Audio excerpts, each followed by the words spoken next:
안녕하세요. 모두가 사는 교회 올리브교회 박종범 목사입니다. 오늘도 하나님의 은혜와 평강이 우리 주 예수 그리스도 안에서 저와 우리 모두에게 넘쳐나길 주의 이름으로 축복합니다. 오늘은 잠언 30장 10절부터 20절 말씀에 근거해서 악한 무리에게서 속히 벗어나라 라는 제목으로 하나님의 말씀을 전하도록 하겠습니다. 야게의 아들 아굴의 잠언을 어제 이어서 계속 살펴보고 있습니다. 야게가 누구인지 아굴이 누구인지 정확히 알 수 없습니다. 그러나 분명한 것은 하나님을 경외하는 지혜자였다라는 것입니다. 하나님께서는 그를 사용하셔서 그의 입에서 나오는 지혜의 말을 성경이 되게 하셨습니다. 그래서 오늘 우리에게 하나님의 음성이 되게 하셨습니다. 오늘 야게의 아들 아굴의 잠언을 통해서 하나님께서 주시는 하늘의 음성을 들으시고 아름다운 변화를 이루시는 저와 우리 모두가 되시기를 축복합니다. 오늘 본문 말씀을 먼저 세 가지 정도로 정리해 보도록 하겠습니다.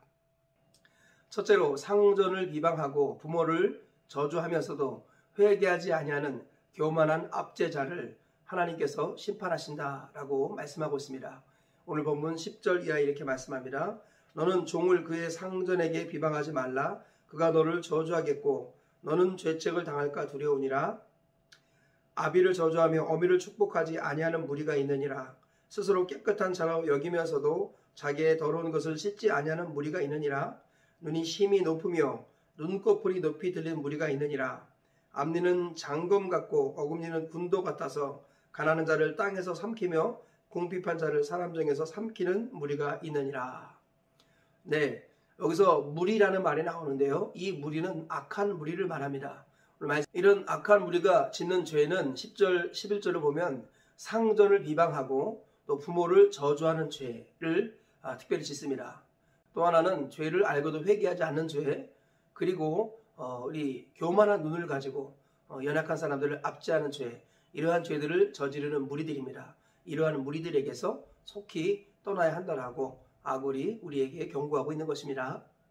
둘째로 족할 줄 모르는 거머리 인생은 스올, 자식 없는 태, 기근의 땅, 그리고 태우는 불과 같다라고 아굴이 증언하고 있습니다. 오늘 보면 15절과 16절에 이렇게 말씀합니다. 거머리에게는 두 딸이 있어 다오다오 하느니라. 족한 줄을 알지 못하여 족하다 하지 아니하는 것 서넛이 있나니 곧 스올과 아이 배지 못한 태와 물로 채울 수 없는 땅과 족하다 하지 아니하는 불이니라.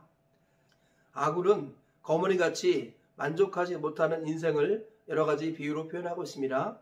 스올, 곧 지옥은 끊임없이 죄인을 집어삼키는 곳이지요.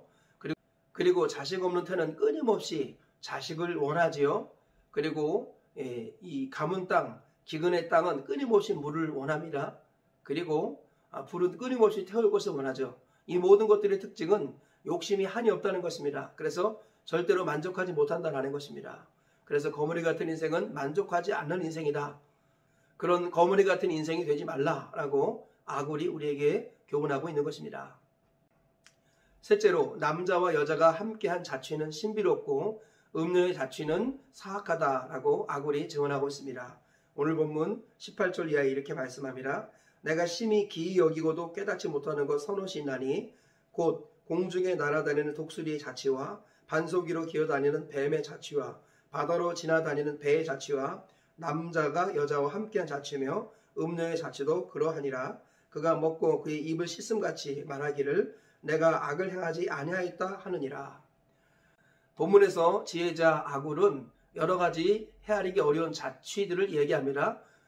독수리의 자취, 뱀이 기어다니는 자취, 배가 다니는 길의 자취를 잘 알 수 없듯이 남자가 여자와 함께한 자취를 알 수 없고 또 음녀의 자취를 알 수 없다 이렇게 말합니다. 그러면서 남자가 여자와 한 자취를 신비로운 것으로 표현했고요. 음녀의 자취를 사악한 것으로 표현했습니다.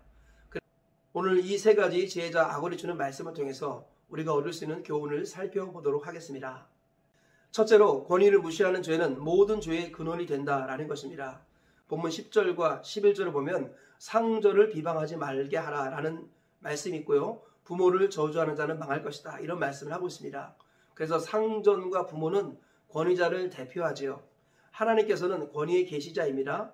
그래서 하나님은 이 땅을 직접 통치하시면 죄인들이 존재할 수 없고 다 망하고 죽기 때문에 하나님께서는 대리자를 이 땅에 보내셔서 이 땅을 다스리십니다. 그래서 지도자를 보내시죠. 국가의 위정자들을 세우시고 가정의 부모를 세우시고 직장에서 상급자를 세우시고 또 학교에서는 선생님을 세우시고 교회에서는 목회자를 세우십니다. 하나님 이러는 권위자를 통해서 하나님의 나라를 통치해 나가십니다. 그런데 이러한 하나님이 주신 정당한 권위를 손상시키는 죄를 범하게 될 경우에 다른 모든 죄가 급속히 파급된다는 것입니다. 죄를 회개하는 일들이 약해집니다. 왜냐하면 권위자의 책망을 듣지 않기 때문이죠. 이미 스스로 권위를 다 무너뜨렸기 때문에 권위자가 하는 책망의 말씀을 듣지 않게 되고 회개를 거부하게 됩니다. 그런 사람들은 교만해지고 약한 사람들 압제하는 죄로 급격히 달려가게 된다는 것입니다. 그러므로 권위를 손상시키는 죄는 모든 죄의 근원이 된다는 것을 우리가 항상 잊지 말아야겠습니다. 하나님을 권위자로 인정하던 아담이 뱀을 또는 여자를 권위자로 인정하게 된 것입니다.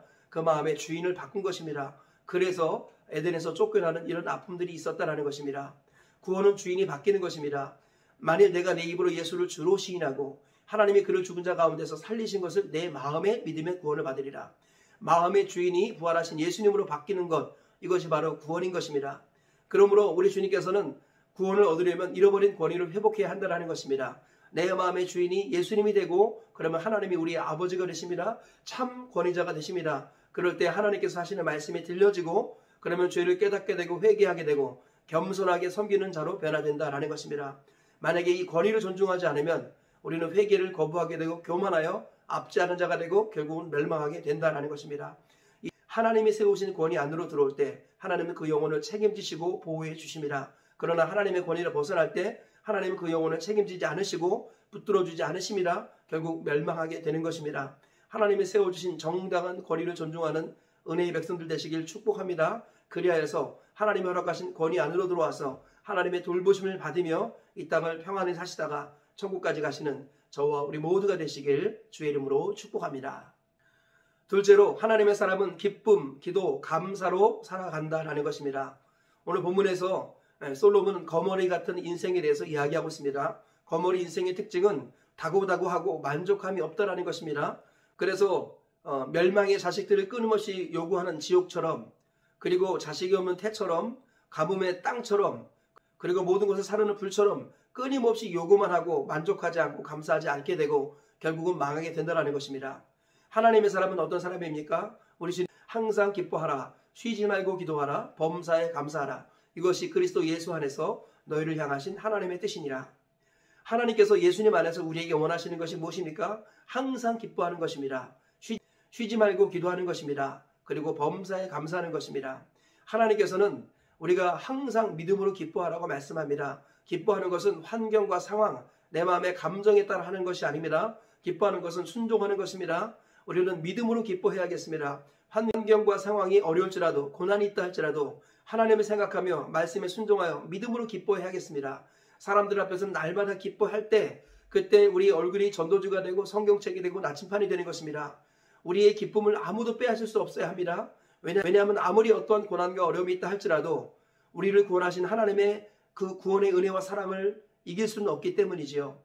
우리를 위해서 아들을 주신 그 하나님의 그 큰 사랑을 생각할 때 우리는 근본적으로 기뻐할 수 있어야 합니다. 그래서 사람 앞에는 항상 기뻐해야 하고 그러나 하나님 앞에 나아가서는 항상 울며 기도하면서 하나님 앞에 아픔들을 고하고 도움을 구해야 하는 것입니다. 필요를 구해야 합니다. 그래서 사람 앞에서는 항상 기뻐하고 하나님 앞에서는 항상 기도해야 합니다. 그리고 이 모든 것들을 믿고 감사하면서 하나님이 도와줄 것을 믿으며 범사에 감사하는 자가 되어야 합니다. 그것이 바로 우리를 향한 하나님의 뜻입니다. 거머리 같은 인생은 다고다고하고 만족함이 없지만 참 하나님의 사람은 항상 기뻐하고 쉬지 않고 기도하고 범사에 감사하는 인생이 된다는 것입니다. 이 사실을 꼭 기억하시고 거머리 같은 인생에서 벗어나시기를 축복합니다. 기쁨과 기도와 감사로 하나님의 사람답게 살아가셔서 오늘 하나님을 기쁘시게 하고 평생 하나님을 기쁘시게 하다가 하나님이 계신 곳 영원한 천국에 들어가시는 저와 우리 모두가 되시길 주의 이름으로 축복합니다. 셋째로 성적인 신비는 결혼과 가정을 통해 누릴 때 복이 된다라는 것입니다. 오늘 본문에서 솔로몬은 남자가 여자와 함께한 자취를 신비로운 것으로 표현했습니다. 반면에 음녀의 자취는 사악한 것으로 표현했습니다. 둘 다 성적인 연합을 이루는 것인데 하나는 신비롭고 선한 것이며 다른 하나는 사악하다라고 표현하고 있는 것입니다. 그 이유가 무엇일까요? 바로 하나님께서는 성적인 연합을 결혼과 가정이라는 테두리 안에서만 허락하셨기 때문입니다. 우리 주님께서는 남편과 아내의 연합관계를 그리스도와 교회의 연합관계로 말씀하셨습니다. 즉 성적인 연합은 그리스도와 교회의 연합과 유사하다라는 것입니다. 그래서요 우리 주님께서 가장 소중히 여기는 것이 바로 성적인 연합입니다. 이것이 결혼이라는 테두리 안에서 가정이라는 테두리 안에서 지켜질 때 하나님은 그것을 신비롭게 여기십니다. 그래서 그 성적인 연합을 통해서 하나님은 경건한 자손을 허락하시고 경건한 자손들을 통해서 이 땅을 섬기는 것을 하나님께서는 계획하셨습니다. 뿐만 아니라 성적인 연합을 통해서 이 땅에 어떤 고난과 어려움이 있다 할지라도 그 신비로운 연합의 힘으로 말미암아 가정이 견고하게 세워지고 그리고 어떤 고난과 어려움도 이겨내게 된다는 것입니다. 그리고 부부관계에 어려움과 다툼이 있다 할지라도 성적인 신비로운 연합을 통해서 아름다운 화해가 이루어진다고 말씀합니다. 하나님 교회는 바로 그리스도와 온전한 연합을 이루어야 하고 그것을 지키는 마음으로 주님께서는 성적인 연합을 결혼과 가정이라는 그 테두리 안에서만 허락하셨다는 것을 잊지 마시기를 축복합니다. 그래야 해서 주님 오시는 그날까지 결혼과 가정이라는 그 틀 안에서 성적인 연합의 신비를 마음껏 누리시기를 축복합니다. 그리고 나아가서 정결한 신부로서 그리스도와 연합을 날마다 삼하며 사시는 하나님의 사람들 되시길 축복합니다. 그래야 신랑 되신 예수님이 오실 때 천국 혼인잔치에 참여하시는 저와 우리 모두가 되시길 주의 이름으로 축복합니다. 말씀의 결론을 맺겠습니다. 아게의 아들 아굴의 자문을 통해서 오늘도 세 가지 교훈을 살펴보았습니다. 첫째로 권위를 무시하는 죄는 모든 죄의 근원이 된다라는 것입니다. 우리 권위자를 존중하는 것은 하나님을 존중하는 것이고 그것은 하나님의 보호를 받는 길입니다. 이 사실을 꼭 잊지 마시고 모든 권위를 손상시키는 이 세대의 습관과 풍습을 따라가지 마시고 하나님이 세워진 정당한 권위 아래로 들어가셔서 그 권위의 계시자인 하나님의 말씀에 순종하시고 복종하심으로 하나님의 보호를 받아 누리시기를 주의 이름으로 축복합니다. 둘째로 하나님의 사람은 기쁨, 기도, 감사로 산다는 것입니다. 하나님의 사람은 거머리 인생처럼 만족함이 없는 인생이 아니라 그리스도 예수 안에서 항상 기뻐하고 그리고 우리의 필요를 항상 기도로 아뢰며 그리고 하나님을 믿고 범사에 감사하는 삶을 산다는 것입니다. 이것이 바로 우리 주 예수님 안에서 하나님의 뜻이라는 것을 기억하시고 범사에 기쁨, 기도, 감사로 살아내시기를 주의 이름으로 축복합니다. 셋째로 성적인 신비로운 연합은 결혼과 가정이라는 테두리 안에서만 유효하고 복이 된다는 것입니다.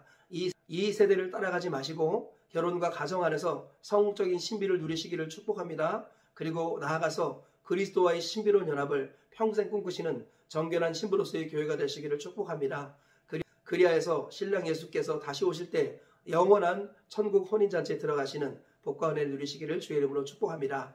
오늘 세 가지 말씀 기억하시면서 하루를 승리하며 사시고 평생 승리하며 사시다가 천국 가시기를 주의 이름으로 축복합니다.